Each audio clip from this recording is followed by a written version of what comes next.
Hey everyone, welcome back to my channel. So today I wanted to talk about the cold hard truth of real estate investing. You see, we all can stack on top of what we're making. We can literally create our own salary. Let's say you make the average income in America today, which is about $45,000 to $55,000 a year. If you make $45,000 to $55,000 a year, you can typically afford at least a $150,000 home, especially if you have a down payment ready to go, even with 6 and 7% interest rates. Now, in good times when we had rates at about 3% or so, we didn't necessarily have to worry about buying a home of that stature. We could have purchased maybe a $200,000 home. But here's the thing. You could have got a down payment of $800, $900 and easily rented that out, at least here in Columbus, for $1,200, $1,300 a month. And so you see, if you were able to lock in from 2019 to 2022 at any of those rates, going small first, you would have been able to at least get $300 to $500 a month of passive income, equating to about $6,000 a year in cash flow. So instead of asking your employer for a raise, you could have said, I'm going to give myself a raise by buying properties and getting a $6,000 increase in my raise every single year. You buy 2 properties, that's 12,000. You buy 3 properties, that's 18,000, and so on and so forth. And so when I was running my numbers, literally, I would not look at a deal if I couldn't cash flow $400 to $600 or $700 a month. So you can see that I was well into the 6,000s a year per property. And so that was something that was very, very intentional and very, very needed for me, especially as a beginner, to cash flow that much and have a very, very low down payment so that if anything were to happen, I could pay for it myself, keep the cash and equity in the home, and then if need be, sell it for much more. How could this take a turn for the worse? Let's say you buy 2 properties and they're doing real good for you. You're now cash flowing $800 a month combined from both, right? You're getting $9,600 a year.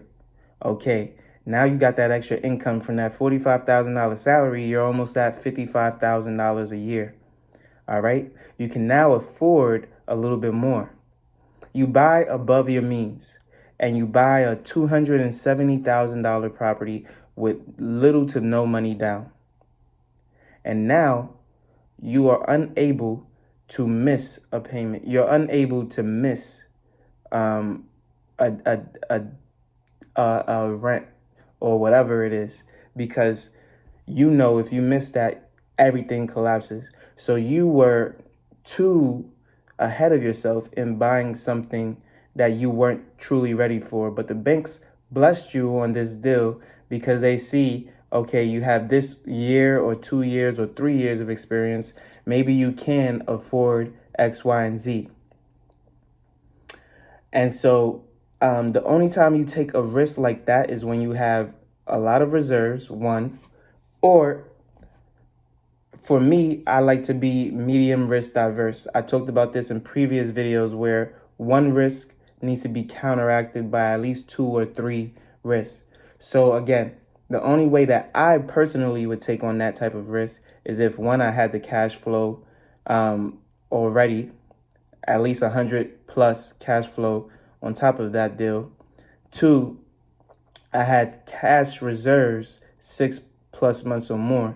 And then 3, I was at a job where, being as young as I am, I'm looking for growth and opportunities in companies. And so if growth and opportunity is there, you're not going to be making the same salary that you were making for much longer. And soon enough, that payment that you're making every month on that $270K home will become effortless and much more easier for you. And so it will be great to buy that now, knowing that it will go up in value, especially if you bought in a great location versus something cheaper that is not your primary. However, that limits you in your buying power to buy those smaller deals that were cash flowing you the 400 to 800 per month.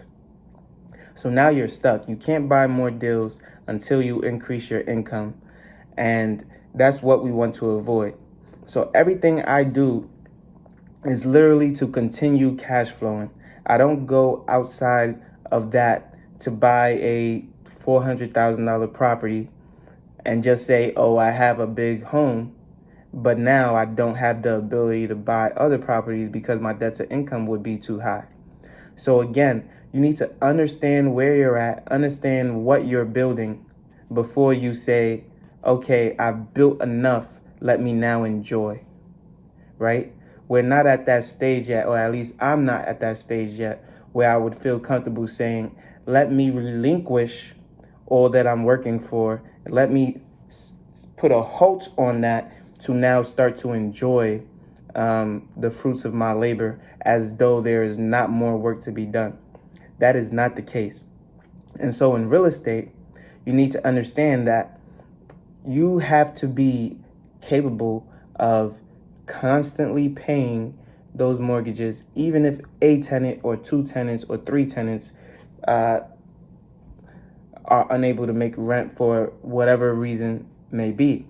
And then you need to continue to buy in better and appreciating areas where you have renters or tenants or neighbors that take pride in the place that they live and the safety of the environment. All of those things, all those factors go into play.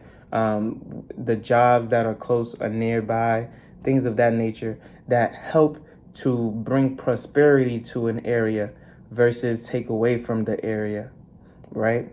So there's a lot of things that come into investing. And then again, you have to limit yourself in risk as well by not taking more than you can chew and understanding where you are in your investment journey. There will be a time to buy something extravagant just for your own enjoyment, but understand again when that time is.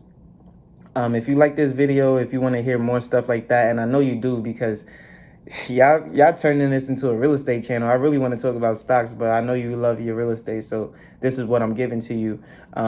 Make sure you subscribe on YouTube and Rumble. You know I post every single day at 8 a.m. daily on both channels, and I will see you on the next one. Peace.